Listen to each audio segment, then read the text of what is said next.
comité disciplinaire constitué de tous les acteurs susceptibles d'apporter de l'aide aux dites nourrissons.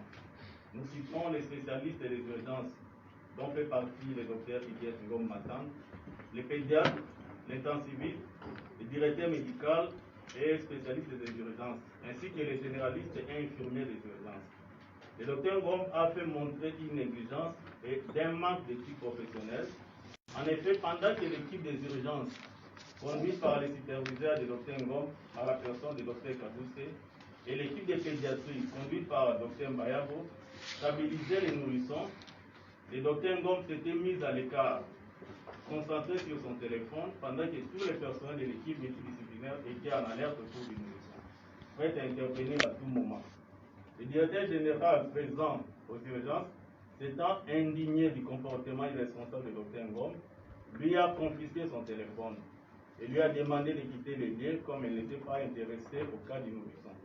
Le lendemain matin, à date du 5 mars 2021, le docteur Ngom est allé suivre le directeur général en chambre VIP où était gardé en observation les nourrissons, précis la veille, pour récupérer son téléphone. Attenant de brutaliser le directeur général, la situation a été maîtrisée grâce à l'intervention des autres membres du personnel du soutien présent dans les services VIP.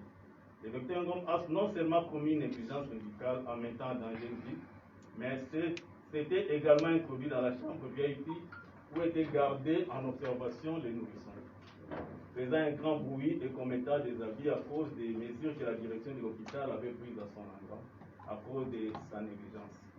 Et qu'il y a des signatures des témoins qui s'ensuivent. Merci. Voilà, donc les comptes rendus et ce qui s'est passé. Je vais dire tout ça. Je vais faire quelques commentaires si vous me permettez. Le premier,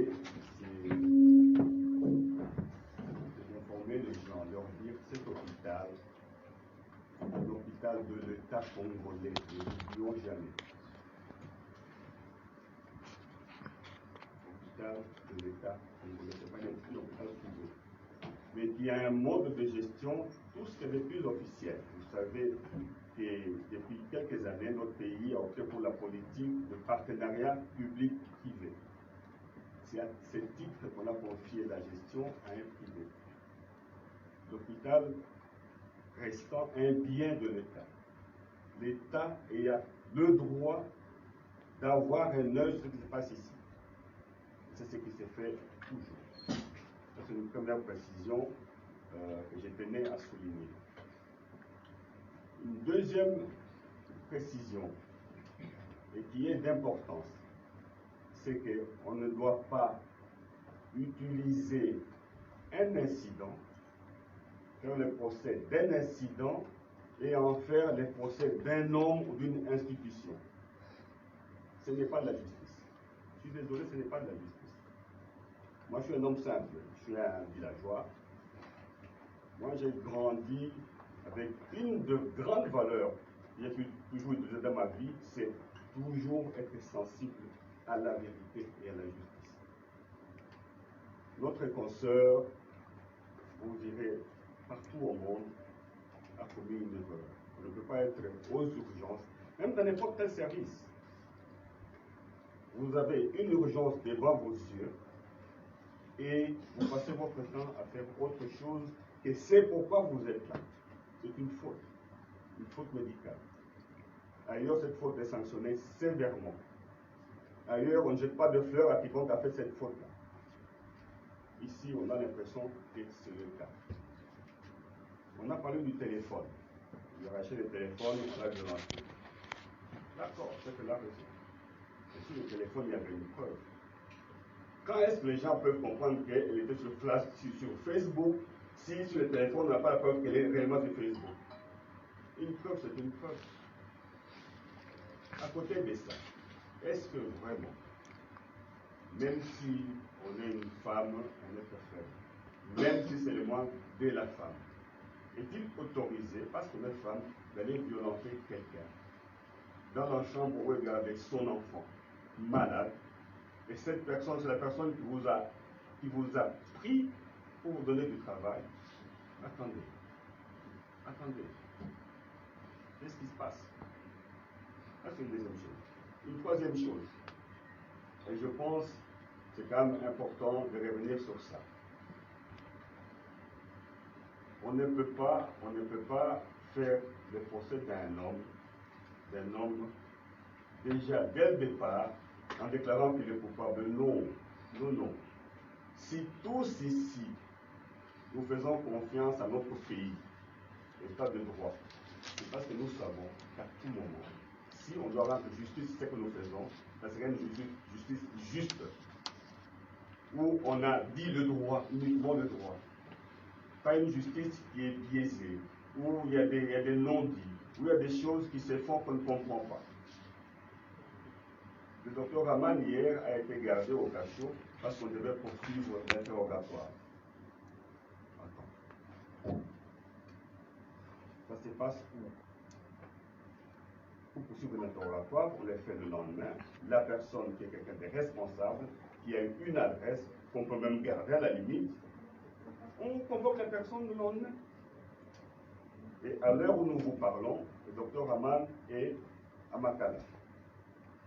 Est-ce qu'il a été jugé sur base de ces faits-là, où un médecin responsable d'une institution voit un autre médecin commettre une erreur qui n'est pas négligeable et qui sanctionne?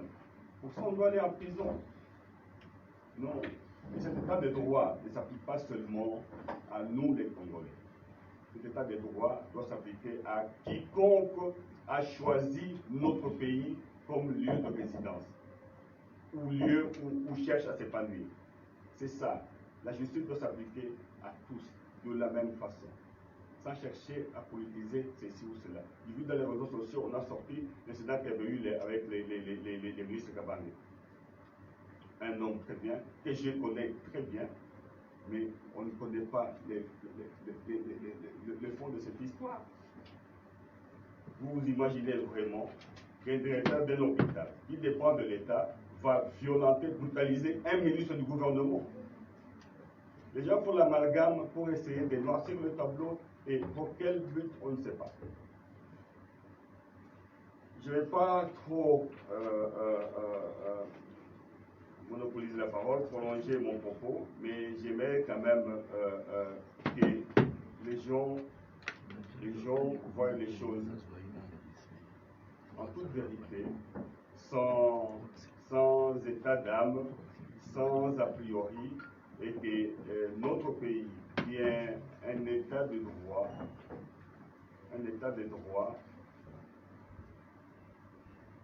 vraiment lise le droit, dise les droits, quelle que soit la personne qui est concernée. Je vous remercie.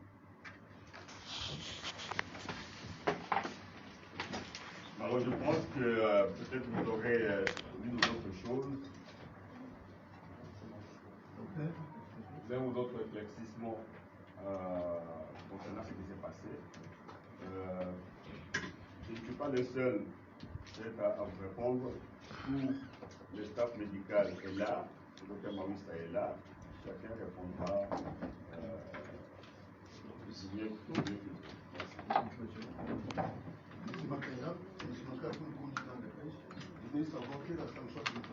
Pardon, présentez-vous. Quelle attention administrative à l'endroit du président du fédéral elle est évoquée, la sanction administrative. Non, ce que vous devez savoir, c'est que le médecin en question, ma consoeur, elle est en stage chez nous. Hein? Elle ne fait pas partie du personnel. Les cliniques universitaires, les services d'anesthésie universitaires ont signé un contrat avec notre hôpital pour que leurs apprenants, tous ceux qui sont dans les années terminales, viennent faire un stage chez nous. Et quand ils viennent,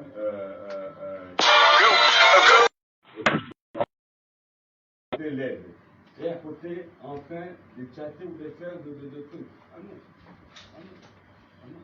Et les autorités de l'ordre de médecins les autres médecins, elles savent quelles sanctions elles peuvent pour ça. Ce que je regrette, ce que je déplore, c'est vrai, le syndicat des médecins a le rôle de défendre le médecin, mais pas dans le mal. Pas dans le mal. Il ne faut pas encourager le mal. Il ne faut pas encourager les antivaleurs. Et en plus, le syndicat national des médecins les fait en faisant l'amalgame. L'amalgame avec les managers de l'hôpital, l'amalgame avec l'hôpital.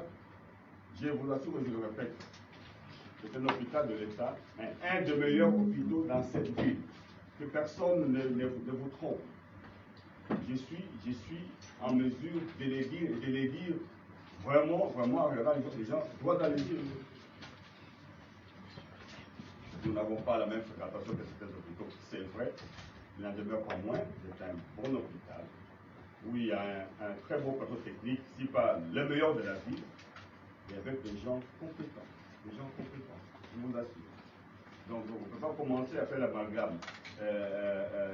Dans une situation où quelqu'un a fait ce qu'il ne devait pas faire, pour vilipender une institution qui est honorable, et vilipender des gens qui sont honorables aussi. Ça c'est de l'injustice. L'injustice, on ne peut pas accepter ça. Même s'il faut être contre une majorité, même si la majorité pense autrement. Je pense qu'on peut être une minorité et avoir raison. Il faut se battre pour la raison. Il faut se battre pour la vérité. Il faut se battre pour la justice. Toujours. Ne pas le faire, c'est abdiquer. Abdiquer devant le mal. Et c'est une des choses qui a empêché notre pays de s'émanciper, de s'épanouir. On n'a pas le courage de dénoncer le mal. On n'a pas le courage de se battre contre le mal. Non, le mal, c'est le mal. Le bien, c'est le bien. Quand c'est le mal, il faut le dénoncer, il faut se battre. Quand c'est le bien, il faut frapper de deux mains.